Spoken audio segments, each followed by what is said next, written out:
In Italy, the cultural heritage protection model was developed for more than a century around territorial institutes named superintendencies.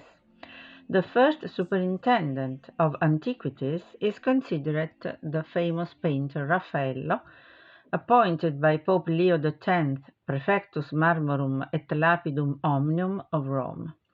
In 1519 he advanced in a letter his basic concepts on conservation of ancient monuments, arguing that full knowledge had to be ensured by a mapping, which he provided with no small care and diligence, as he himself wrote, composed of a collection of drawings unfortunately now lost.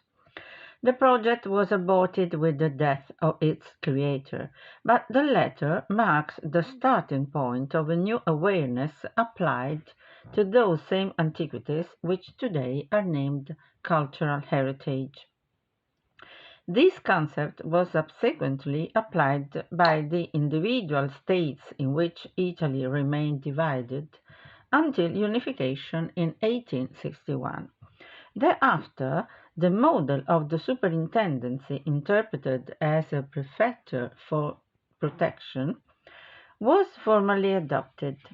In this new framework, which took shape during the 20th century, the ancient and venerable institutions named museums, I remind you that the first public collection evolved into the Capitol museums dates back to 1471, were sometimes recognized as autonomous, but more often they remained simple functional units within the territorial superintendencies.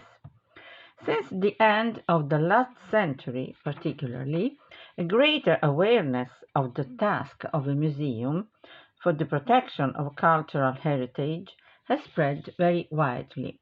The Guidance Act issued by the Ministry of Culture since 2001 marks a conceptual turning point within the previous framework, setting technical scientific criteria and operating standards, which are in continuous development. Shortly after, in 2004, the new code dedicated to this topic uses an expression derived from decades of study and debate, in which C.E.A actively took part. The museum, it says, is a permanent structure that acquires, catalogues, conserves, arranges, and exhibits for educational and study purposes.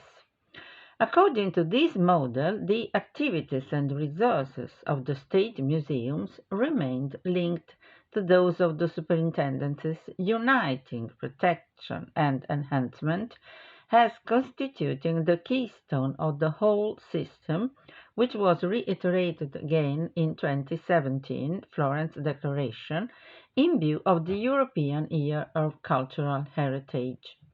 An innovation of recent years consists of a radical modification of this system. Since 2014, a number of state museums have been separated from the superintendencies and have become autonomous on an administrative and accounting level. The Italian model has therefore split in two, leaving the most consistent part of the tasks of territorial protection to the superintendencies, and at the same time allowing museums to develop as independent institutes with their own mission and according to their own forms of protection and enhancement. Cultural heritage is an indispensable collective resource for cultural and social growth, which includes financial aspects. Above all, the museums are the tangible means through which, thanks to the new standards and also in close relationship with the superintendencies, these reserves can be identified, studied, and put into circulation at the service of individuals and communities. After a lengthy debate, some museums have been merged into a park, mainly an archaeological park, defined as a territorial area characterized by important archaeological evidence and the coexistence of historical, landscape, or environmental values, equipped as an open-air museum, such as ancient Ostia, Herculanum, and so on. In this broader sense, the museum, together park, reconnects both function, protection, and enhancement at the highest degree. Thanks to this formula, the museum and Archaeological Park of Ostia Antica could sign an agreement with private partners guaranteeing for years the opening to the public of Portus Rome, combined with activities that bring children and adults closer to the issue of cultural heritage protection. In this new framework, the autonomous museum is really the protagonist of the activities of conservation of the cultural heritage through a coherent, coordinated, and programmed activity of study, prevention, maintenance, and restoration. Autonomy allows museums to perform more effectively, combining the purpose of fully enjoying the cultural heritage with an important educational mission that also extends to the relevant territory.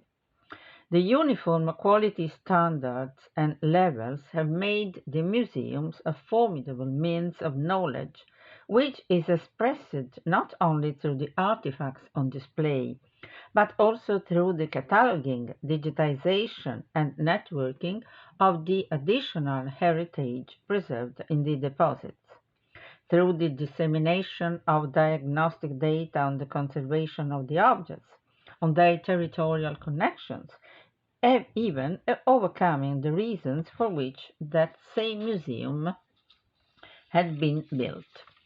The museum also gives the opportunity to recompose the dissecta membra, we could translate scattered pieces, of the heritage recovered during the activities against clandestine excavation and illicit trafficking, together with artifacts from legal scientific excavations.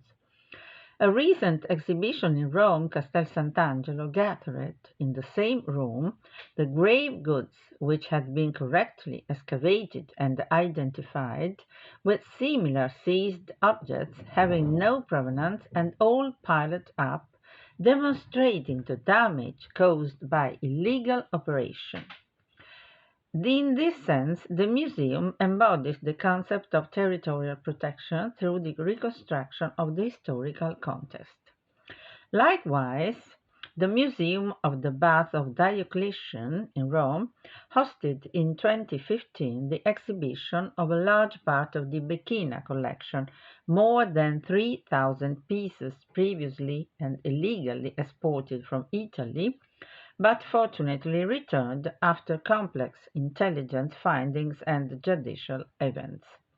However, the increased aggregation of the various groups has given the public a general knowledge of the recovered objects, but certainly has not been able to reconstitute the original context, which are forever lost. In Italy, most of the museums are located in noble residences, royal palaces, religious complexes, as well as monuments of ancient age. Consequently, they can be a place for training for technical scientific professionals highly specialized in the treatment and care of cultural heritage, including communication. Furthermore, since 2015, the law lists museum services as amongst the essential public activities, equating them with civil protection and health services. Last but not least, the belief in the important function of museums as a public service for visitors has led the Ministry of Culture to bring in the constitution for a national system of museums, a coordinated project that aims at the networking of almost 5,000 museums to improve the use, accessibility, and sustainable management of cultural heritage. The system can be accessed by all public or private museums and places of culture on a voluntary basis and through an accreditation system established by law. I will conclude with a quotation by the philosopher Hans-Georg Gadamer that is very dear to me. Culture is the only good which, when distributed, increases in value.